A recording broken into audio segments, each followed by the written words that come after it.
would like you, every one of you, stand up please. We want to read the Bible first. I think I don't need the interpreter now.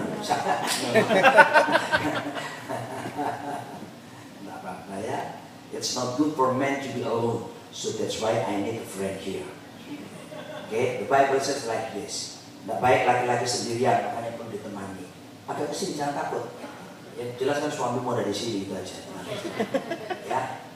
Nah, kita baca kitab Revelation chapter 2 verse 1 until verse 5. Ya. Saya menghemat suara. Wahyu pasal pertama. Wahyu pasal 2 ayat pertama. Saya akan ajak kita baca sama-sama ayat ini. Saudaraku yang berbahasa Inggris, gunakan bahasa Inggris. Yang berbahasa Indonesia, gunakan bahasa Indonesia. Saya akan membaca dalam bahasa Indonesia. 1, 2, 3. Tuliskanlah kepada malaikat jemaat di Efesus. Inilah firman dari Dia yang memegang ketujuh bintang itu di tangan kanannya. Dibaca ya. Dan berjalan di antara ketujuh kaki Dia emas itu. 2, baca keras. Aku tahu segala pekerjaanmu, baik jeripayamu maupun ketekunanmu. Aku tahu bahwa engkau tidak dapat sabar terhadap orang-orang jahat, bahwa engkau telah mencobai mereka yang menyebut dirinya rasul, tetapi yang sebenarnya tidak demikian, bahwa engkau telah mendapati mereka pendusta. 3. Dan engkau tetap sabar dan menderita oleh karena namaku, dan engkau tidak mengenal lelah. 4, baca keras. Namun demikian, aku mencela engkau karena engkau telah meninggalkan kasihmu yang semula. 5. Sebab itu ingatlah betapa dalamnya engkau telah jatuh. Bertobatlah dan lakukanlah lagi apa yang semula engkau lakukan. Jika tidak demikian, aku akan datang kepadamu dan aku akan mengambil kaki diammu dari tempatnya jikalau engkau tidak bertobat. Yang berbahagia mereka membaca, merenungkan serta melakukan firman Tuhan dalam hidupnya. Katakan amin. You may be seated. Monggo lenggah sedoyo. Saudara dikasih Tuhan, Anda perhatikan firman Tuhan saat ini. Ada satu gereja. Ada satu gereja yang luar biasa. There's one amazing church. Before we read from Revelation chapter 2. Gereja ini bisa membedakan pengajaran sesat atau pengajaran yang asli. So before there was this wonderful, amazing church. This church can differentiate the teaching, if it's a false teaching or a true teaching. Gereja ini bisa melihat, saudaraku, ini diberi karunia roh, ini penuh kerasulan atau tidak, rasul palsu atau rasul asli. This church is given an ability to see false apostle or real apostle. Gereja ini bahkan, saudaraku, rajin pelayanan, rajin bekerja. And this church is really busy. They're so busy in their ministry. They work hard. Lagu ini gak laku di sana. Jangan lelah bekerja di ladangnya Tuhan. Lagu ini gak laku di gereja ini. There's no such song like this one. Don't get tired to work for God. Karena mereka terlalu semangat. Because they're just too excited. Tanpa mengenal lelah bahkan. They don't even know the word tired. Dan bahkan gereja ini ketika ada penderitaan, penganiayaan, mereka tetap still strong. Even this church, when there's trial, there's prosecution, they're still keeping strong. Ini gereja hebat. This church is amazing. It's amazing, a great church. But Tuhan berkata, I against you. But God said, He against them. Aku mencela engkau. Tuhan marah kepada gereja ini. He said, I hold this against you. And God was mad to this church. Why? Kenapa Tuhan marah kepada gereja ini? Why did God get mad of this church? Alkitab berkata, ini bahkan Yesus yang menyampaikannya. Gereja ini dengan sengaja telah meninggalkan kasih mereka yang mula-mula kepada Tuhan. The Bible said even Jesus said it himself that this church had left their original first love. Original first love. Saudara terkasih Tuhan, mari saya beritahu di mata Tuhan, kalau seseorang telah dengan sengaja meninggalkan kasih yang semula, In God's eyes, if someone do it by being aware that they're leaving their first love, Tuhan katakan bahwa itu sama dengan sebuah kejatuhan. and God said it's a fall. Mereka tidak berzina, They didn't commit adultery, mereka tidak korupsi, they didn't corrupt, mereka tidak melakukan dosa yang lain. they didn't do any sin. Mereka hanya meninggalkan kasih yang semula. What they did was they were leaving their first love. Tuhan bilang betapa dalamnya kamu telah jatuh. And God said, how deep have you fallen? Rupanya kejatuhan ada level-level. Apparently, when you fall, there's some levels to it. Ada level jatuh sedang, There's a medium fall, ada jatuh yang dalam. there's a deep fall. Nah, mereka dikategorikan Tuhan jatuhnya dalam sekali. And God says this church has fallen Ini deep. dalam, saudara. That's deep. Dalam. Deep. Saudaraku, mari kita koreksi hati kita sekarang. Let us correct our heart right now. Supaya jangan sampai kita ini kelihatannya ke gereja, beribadah. So don't make it seems like we go to church. Mungkin kita berkata, oh puji Tuhan aku tidak berbuat dosa ini, dosa itu. Maybe we say to ourselves, praise God, I don't sin. Tapi jangan sampai kira-kira Tuhan nanti berkata, I against you. You have left your first love. But don't let God say to you, I have against you because you left your first love. Ada tiga tanda utama seseorang dikatakan meninggalkan kasih yang mula.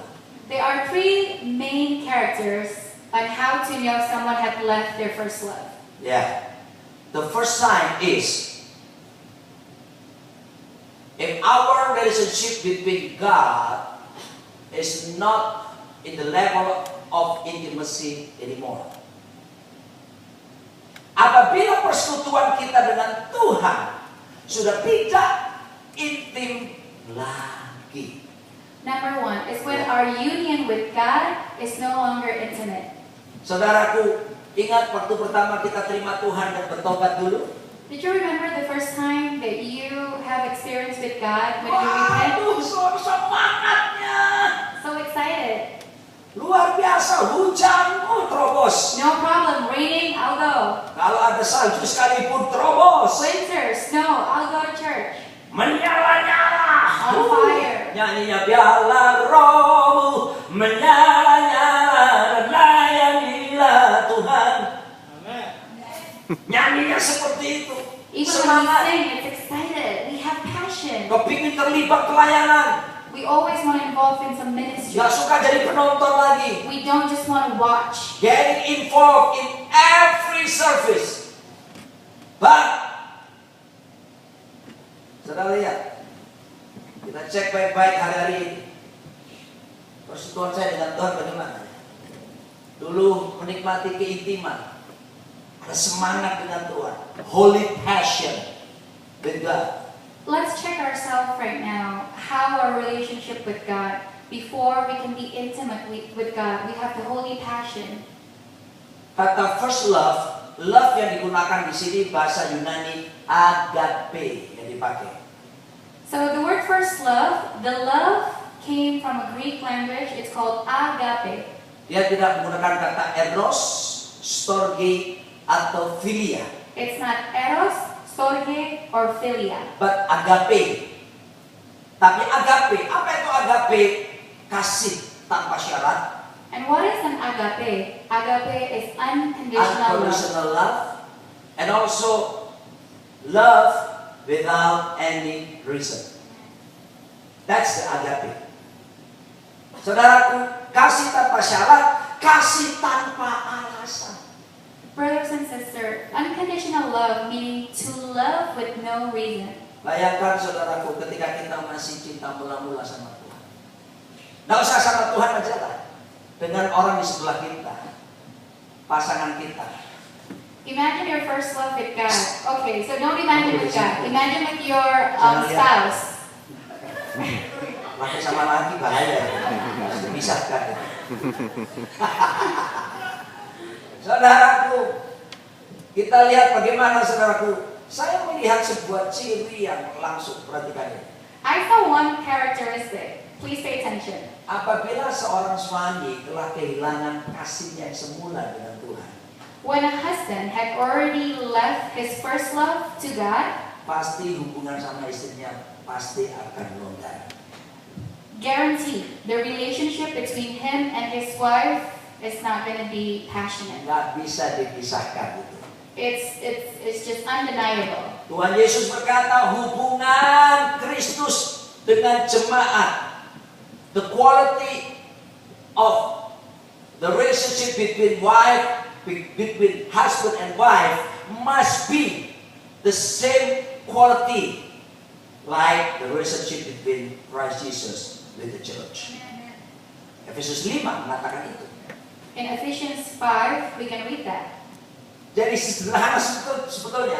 Bagaimana kita bisa melihat kita punya hubungan intim dengan Tuhan atau tidak? So it's really simple how to see whether we have an intimate relationship with God or not. Koreksi hubunganmu dengan istrimu atau suamimu. Correct your relationship with your spouse. Halo. Is there anyone here? Is there anybody home? Amin. Kok saya tidak pernah dengar suara amin? Ini masalah serius di mata Tuhan, saudara.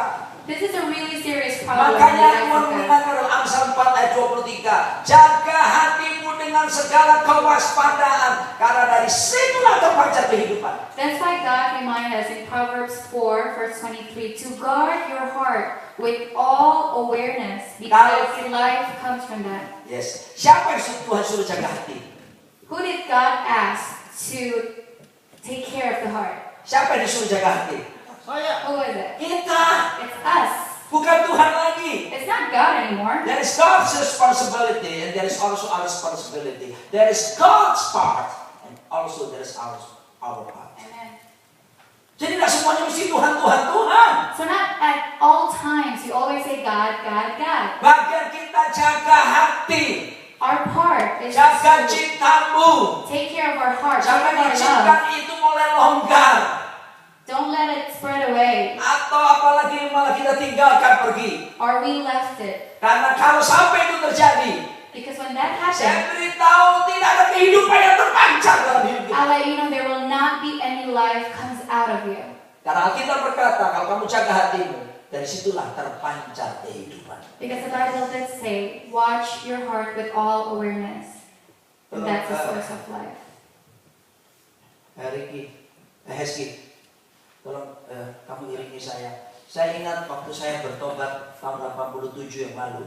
I remember when I first repented in 1987. Tahun-tahun itu kemudian saya dibimbing oleh Pak Timotius Arifin. Those years I was mentored by Pastor Timotheus Arifin. Kurang lebih 30 tahun lalu Pak Arifin mengajar satu lagu. Around 30 years ago, Pastor Arifin taught me one song. Lagu ini dibuat oleh orang Amerika namanya Kay Green. This song is made by an American. His name is Kay Green. Kay Green. Dia sudah meninggal sekarang. He's passed now. Tapi lagunya berbicara keras di hati saya tentang first love. But the song speaks so strongly about first love to me.